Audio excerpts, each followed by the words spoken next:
Welcome to the Simply the Truth Christmas special with me, Doug Harris. Thank you for joining us, and as I say through the year, you are as important as those here in the studio.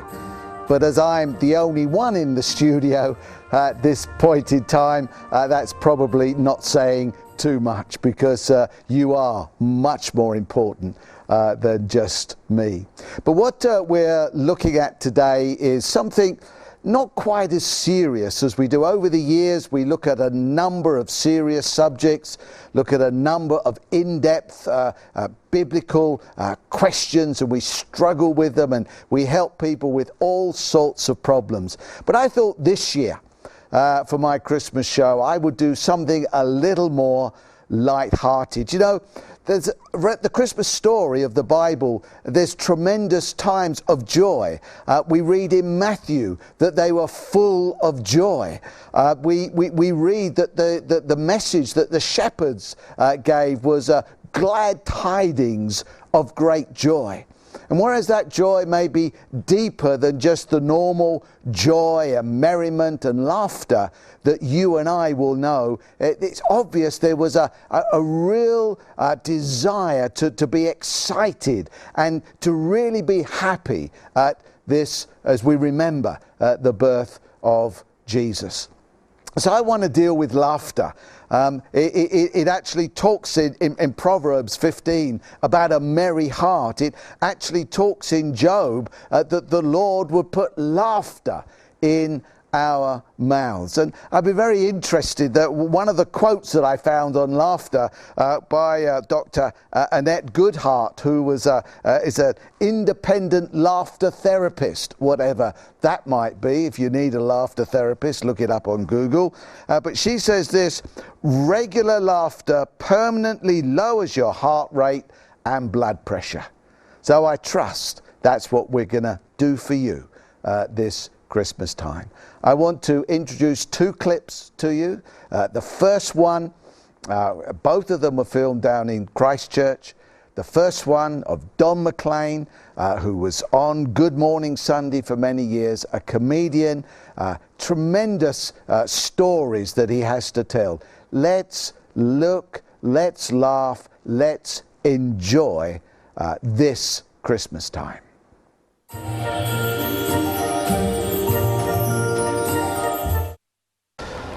Welcome to the dressing room of the Regent Theatre Christchurch, where I am joined, and I'm very pleased to say I've been joined by Don McClean, MBE. Cool, thank you for that.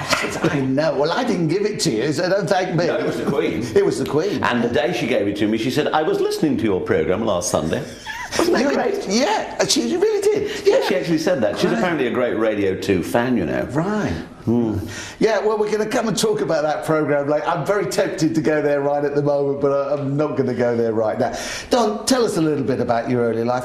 Born in Birmingham, tell us a little bit about growing up and what it was like. Well, I was born in Birmingham with mixed parents, one male, one female, which was the norm in those days, though things have since changed. And I was the son of a very devout Roman Catholic mother and a father from the Church of Barrow, which means he only went when he was pushed. You've met people like that, haven't you? I have indeed. Is it all going to be like this all the way through? Really. You asked me, didn't you? That's absolutely true. I mean, my dad wasn't a churchgoer. My mother was very, very devout, and I was infected by her enthusiasm for the church. When I was 5, my mother took me along to the school next door to the church, where we went to Mass every Sunday morning, and said, right, he's 5, here he is, I brought him to school. And they said, oh no, he's not ours. You live in Spark Brook, which is the area we lived in. This is Borsall Heath. He'll have to go to the English Martyrs at Spark Hill. So she took me to the English Martyrs at Spark Hill, and they said, oh no, he's not ours. You live in Spark Brook. This is Spark Hill. You've got to take him to St John's in Borsall Heath. So in the end, neither of them would have me. So I went to a school called Clifton Road, which was just an ordinary non-church school, and I got a reasonable education. And when I was 11, I passed the 11 plus, and I went to St Philip's Grammar school, the finest Catholic grammar school in the entire world.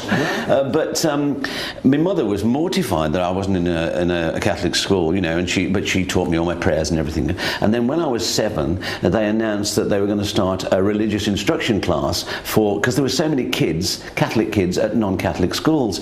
So I went to St John's Convent. I was there the first week. I was the first one to sign on, where I was instructed by Sister Annuncia, the biggest nun in the world.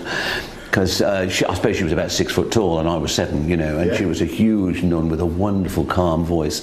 And she and a wonderful woman called Miss King, who was a primary school teacher, they ran this class, and in the end they got about 60 kids there every Sunday morning. But I got a much better foundation of Catholicism and Christianity mixed in together.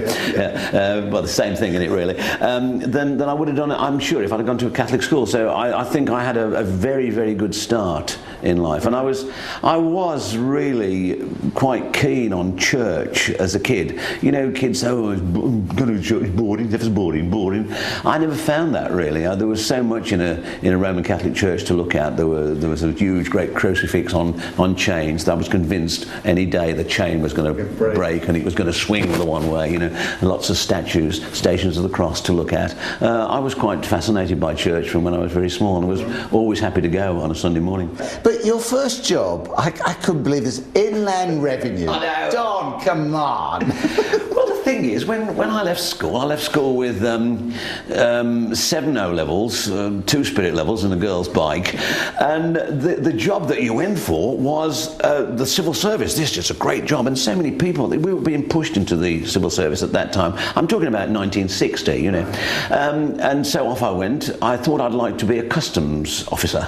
So I went for the, you go to a sort of a general thing for people interested in the civil service. And they said, well, you can't be a customs officer till you're 18. But I tell you what, if you go into the Inland Revenue for 2 years, then you can transfer to, I'll have a go at that then. I went to the Inland Revenue. I've never been so bored in my life. I was bored, rigid. Right. It was strange. Yeah. And proverbial holiday camp? Yeah, I ran away, you see. If I hadn't been so bored, the Inland Revenue, I wouldn't have run away.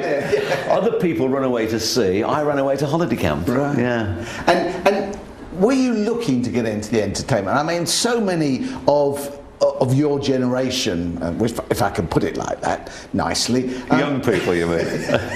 seem to have started in a holiday camp. Yeah, I mean, great training ground. Yeah, and you thoroughly enjoyed it and never looked back since then. No, I was entertained. My mother was a great pianist, an amateur pianist, but she, again, I did say, didn't I, that I was an only child. She taught me to sing. She used to play the piano every day and taught me to sing. And by the time I was 5 and went to school, I had a repertoire of songs. I'm not saying I was a good singer, but I could sing in tune and I knew a lot of songs. So I was entertained, and we had parties. We had family parties. We used to go to uncles and aunts' houses at any excuse, and the kids, the cousins, of which I was one of the youngest, would prepare a party piece and stand up and perform. So I was used to performing. Holiday camp was just great because I went in on the entertainment staff, and there was an opportunity to entertain like every day, and then once a week they had a big concert where you could actually do your turn, and it was like working in front of your aunties and uncles. I mean, everybody thought you were great. It wasn't real show business. You didn't have to fight the audience. Right. They thought you were wonderful, you know. Yeah.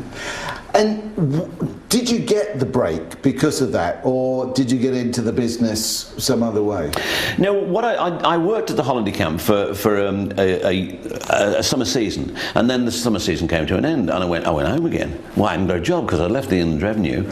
So I decided that I knew I wanted to be into show business, but I didn't know exactly what I wanted to do in show business. So I went off and I applied for drama school, and I got a grant to go to drama school, and I went there for 2 years, during which time, when I came out, I knew exactly what I wanted to do, which was be a comedian, really. But in fairness, I got offered 2 jobs when I finished drama school. The one was at Sheffield Playhouse, ASM and small parts in Antony and Cleopatra, carrying a spear. And that was £6, 10 shillings a week. Wow. And the other job I got offered was second comic on the pier at Skegness for £18 a week. So it was